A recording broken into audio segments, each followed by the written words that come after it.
Idaho's defense put on a clinic in their first win against Wyoming in over 100 years. It was the Vandals' first ever win in Laramie, bumping them up to number 4 in the polls. Welcome to This Week in Big Sky Football. 3, 2, 1, go!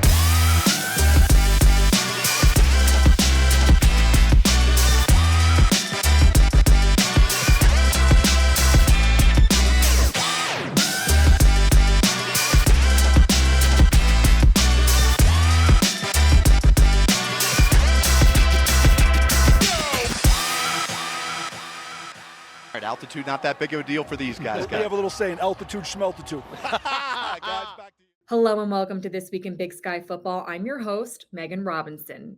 Coach Jason Eck meant it when he said altitude, schmaltitude. It really has not been a factor for him. He is 5-0 in games played over 4,400 feet. And this week, the win with Wyoming was no different. Coach Eck and the Vandals return to the Kibbe Dome this week for their first home game of the season. It is our game of the week when UAlbany comes to town for a rematch of the 2023 playoffs. With that, we bring in Coach Jason Eck now. Coach, thanks so much for being here. Everyone heard you after the game. Altitude, schmaltitude. You're 5-0 in games above 4,400 feet. How much were you actually hearing about the impact of the altitude before that game? Well, probably the only games we really even talked about altitude were the 7,000 feet games. So Northern Arizona, my first year in 22, and then last year, Wyoming. I think those are the places that really make a big deal about it. So we address it with our players. And, we want the game to go to our flow, how we like to play, and, try to run the ball, get off the field on third down. And if you do that, if you run the ball and have sustained drives on offense and get off the field on third down, then it's altitude, schmaltitude. Coach, your defense had 5 sacks in the win over Wyoming. Why do you think they were so successful at getting after the quarterback? Well, I think we have a very veteran D-line who's played a lot of football, and they've continued to get better. Coach Loney, our D-line coach, was new this spring, and I think he's done a tremendous job of improving their technique and, really just being on them for being accountable and also playing with great effort. And I think Coach Jackson has done a great job, our defensive coordinator, in putting them in great positions schematically as well. One of the key components of that D-line is, of course, Keyshawn James-Newby. He was the Big Sky Defensive Player of the Week this week. 3 sacks, one of those a strip sack. What does he bring to your defense? Well, he brings great energy, great speed off the edge. He's one of the best edge rushers I've ever been around as far as, just pure speed running around guys. And, I think he's matured a lot. Just so proud of him. He's one of those guys who probably, could have went in the transfer portal and gone to an FBS school. But I think he's making the most of what he's doing here. And I think the way he's played against the last 2 weeks against FBS schools, he's shown he's an FBS player, and all the NFL scouts are going to know about him. He'll find his way into a training camp next year.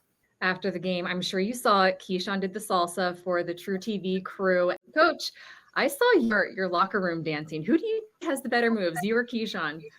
I'd give Keyshawn on that. I don't know if he's quite Victor Cruz, but he's pretty close there. And I thought it was awesome too. He wanted to get his boys in there. He invited all the other D linemen to come in and dance with him. So I thought that was a great, testament to what a team guy he is. Keyshawn bought donuts for the defense the other day, just to thank him and stuff for all the support. And I think that's a great, great leadership sign, as he's not, taking all the attention for him. He's trying to make sure he's thanking, because he knows other people playing well made that possible. If we hadn't stopped the run well all day, we wouldn't have forced him to pass so much, so that he was able to get all those sacks. Looking ahead to this week, you are in the Kibbe Dome for the first time this season. Home opener rematch of that playoff game with UAlbany. Although both teams will look very different. Starting at the quarterback position, 2 new guys under center. What can we expect this week going into this game?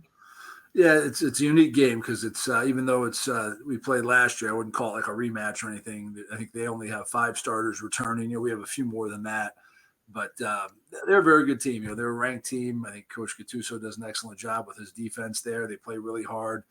They have some explosive playmakers on offense. Number 7 is really off to a good start, and number 13 last year really got after us, the receiver they had. So we're definitely going to take this team very seriously, and we got to play well. The quarterback is a transfer from the University of Wisconsin, so he's a good, talented player. So, again, it's still a very good team, even though they lost some good players off last year's team.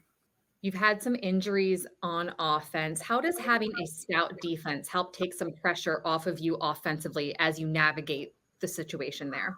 Well, I think our defense has done a great job of embracing it, and they're not feeling sorry for themselves. They're not complaining. They're embracing it. I think they raised their level, knowing that we had our starting quarterback out and did a great job, supporting Jack Wagner. And we don't think Jack Wagner is hurt that seriously. He has a chance to play, but if we have to play our third quarterback, Nick Josephack, we got a lot of confidence in him. And it's not, when a guy gets hurt, you don't expect just the guy who comes in just to save the day. To me, the whole team rallies around him, and everybody picks up the slack to make the team whole. Coming up, I sit down with Keyshawn James-Newby to discuss his Player of the Week worthy performance. Yeah, definitely. Have a great weekend. Thank you. See you next week. Bye. All right, thanks. All right, take care. Bye, everyone.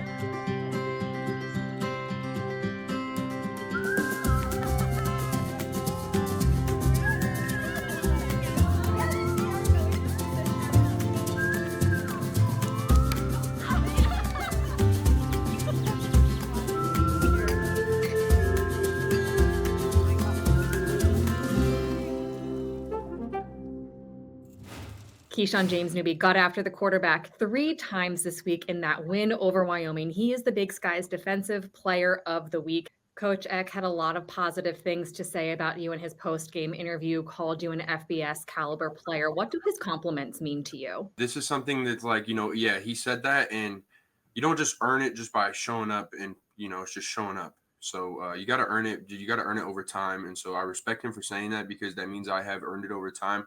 But you also got to take it with a grain of salt, because the season isn't over yet.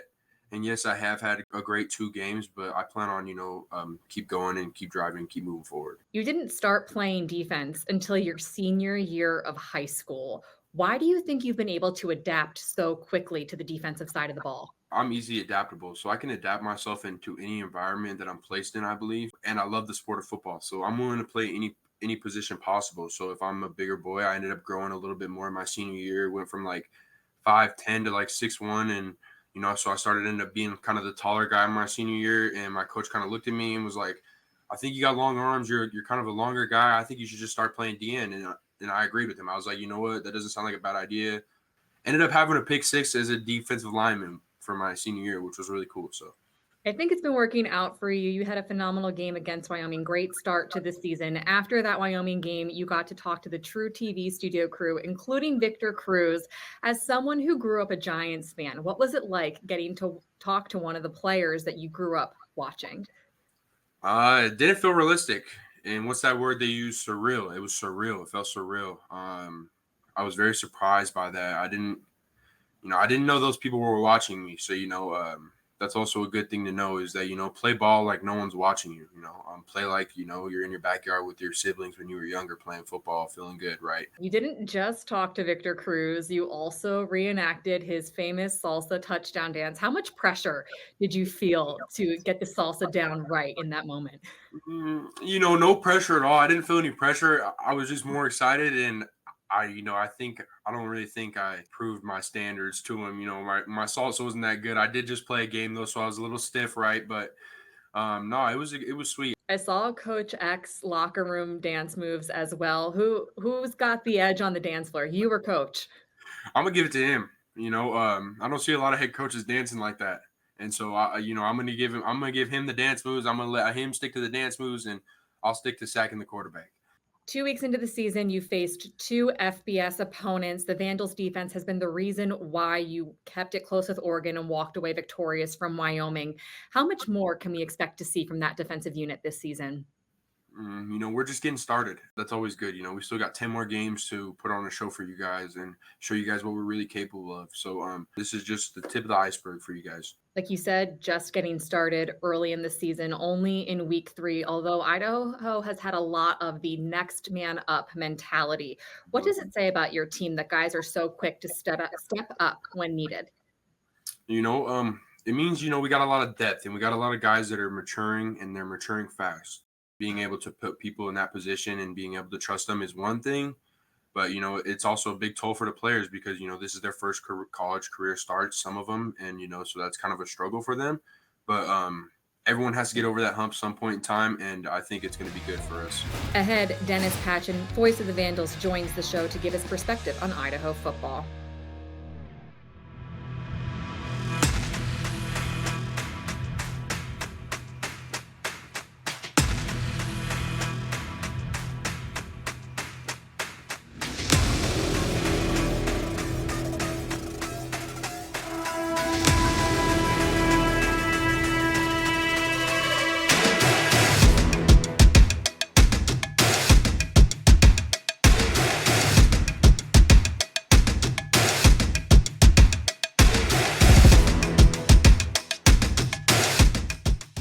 Welcome back to This Week in Big Sky Football. I'm your host, Meghan Robinson, joined now by the voice of the Vandals, Dennis Patchin. Dennis, you have been around this program for a while. What's your assessment of the Vandals as we head into week 3?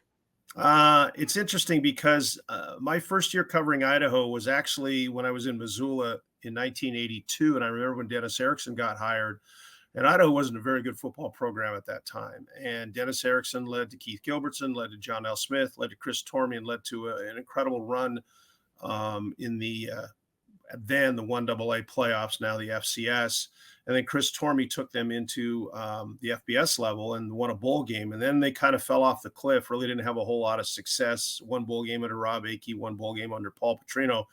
But for a decade, it was pretty bad. And then Jason Eck got the job a couple of years ago, got him into the playoffs the first year, and has completely transformed the program. There's a sense that it's back to what it used to be. It's back to what Dennis Erickson, what Keith Gilbertson, what John L. Smith certainly did at the FCS level. There's a lot of enthusiasm from the boosters. The students are back in the dome, and there's a lot of buzz right now about what the University of Idaho is doing on the football field. And I think a lot of that can be pointed at Jason Eck. Coach Eck obviously has a lot of energy. There is a clip going around of him dancing in the locker room after that win over Wyoming. What has he brought to this program as far as energy? It's funny. I think he's brought a lot of let's go. I like to call it let's go. Let's get up and do something. Let's go. He understands football. He's a very good football coach. He's a very smart offensive mind. But he also understands what you have to do now in the modern game. You have to get people engaged. You have to engage with people. He's on social media. He's engaging with fans. And I think that's what you have to do in the modern age of college football, especially with the NIL and all those things that come involved. If people are going to want to send you money or give you money to your program, they're going to feel like you appreciate it. They want to feel like you're part of the group, and Jason Eck does that. He's a bigger than life personality, and he's the right guy for this Idaho Vandal program. The Idaho Vandals led the Big Sky in total defense in 2023. They have been a major factor in both games to start the season, especially Keyshawn James-Newby, Big Sky Player of the Week, 3 sacks against Wyoming. How good do you think this defense can be? This is as good a defense in the first 2 games as I've seen. Now, they got to stay healthy. They got 10 more games left to play. They've got a tough road schedule still ahead of them. What we have seen at Oregon, where they physically imposed their will on the University of Oregon in the second half, where they physically imposed their will. I mean, they were down to their 29th string quarterback after Jack Wagner got hurt, and they basically said, you're not scoring any points. They gave up 3 points in the second half at altitude. This defense has a chance to be as good as any other Big Sky defense has ever been. This is a scary bunch. Dennis, I appreciate your insight. We will see what happens Saturday, and Dennis will be back later in the show to give us some game picks. Still to come, Weber State alum and 2024 Paralympic bronze medalist David Blair stops by the Big Sky office to reflect on his time in Paris. We never set out to be the largest casino resort in the Pacific Northwest. We just wanted to be the best. But we forgot that being the best means more guests wanting more action, more jackpots, more big-name entertainment, more pedicures. Well, more everything.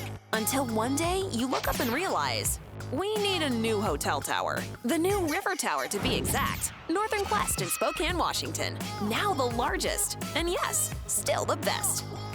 Welcome back to This Week in Big Sky Football. I'm Meghan Robinson, joined now by a Weber State alum and Paralympian David Blair. Just got back from Paris, won a bronze, first and foremost. Congratulations. Yeah, thank you. Thank you. How was your trip to Paris? It was awesome. It's really fun. It's a great city, great hosts, and it's a lot of fun to come home with some hardware too. So I loved it. It was a great experience. We're going to get more into that in just a second. First, I want to get to how did you get involved in the sport of discus in the first place? I knew that if I wanted to go to college, I needed a scholarship to do so.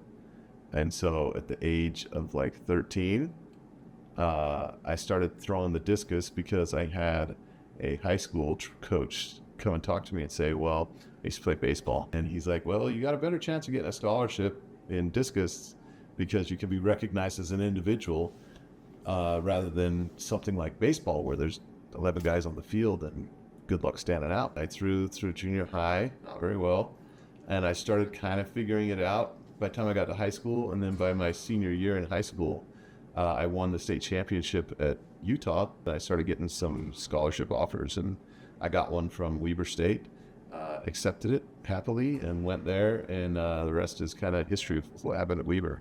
How did your time at Weber State prepare you for the next level of competition? So while I was at Weber, I set a lot of freshman records for Weber in my events. I think that there was, I can see there was 6 of them that I could have broken, and I broke all of them. So I had all these freshman records under my belt, and I thought, well, I'm a great thrower. I really was just an okay thrower, but in my head, I was a great thrower. And so we went to this first meet, junior nationals, and all of a sudden I'm at this meet where all the best of my age group are there to compete. And I did horrible. And it was on that plane ride coming back. Coach Dan Walker was his name. He sat next to me, and he's like, "How'd you feel about this meet?" I'm like, "Well, I threw bad." He's like, "Well, the reason that we always bring our freshmen to junior nationals is so they can get a big meet under their belt and feel that like terror of competing in a large environment and learn to deal with it." I choked, and he's like, "Here's why you choked. You didn't prepare for it in this way, and here's how we're going to prepare you for big meets in the future." So 100% I can attribute that to Weber State. You compete in discus F64 classification. For those who are not familiar, what does that classification mean? It just means that you have a single leg below the knee disability. So I was born with a foot that was malformed. They call it a club foot. I compete against other people that have like an amputation on that one leg below the knee. This was your 3rd Olympic Games, 2nd Olympic medal. What did it mean to you to win bronze in Paris? It was kind of a bag of mixed emotions because I won gold in Rio, and I was throwing really well that week. Like I was ready to go in there and win it. And after it all was said and done, I talked to my coach, and he's like, like we both wanted to win. You think coming away with a medal is so much better than coming away without a medal. Yeah, I love that I have another medal to bring home. It's such a great feeling. Well, enjoy being a Paris bronze medalist. Thank you so much for stopping by the Big Sky office. Yeah, no problem. Big fan of the Big Sky. We'll be back with more This Week in Big Sky Football after this.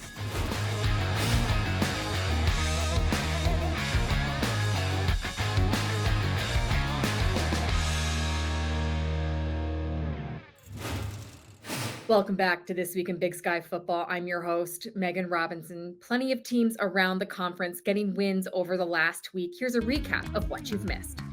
Idaho State volleyball is number 1. The Bengals are currently the best in the nation in total blocks this season. They are led by 2-time Defensive Player of the Week, Marcy Bell.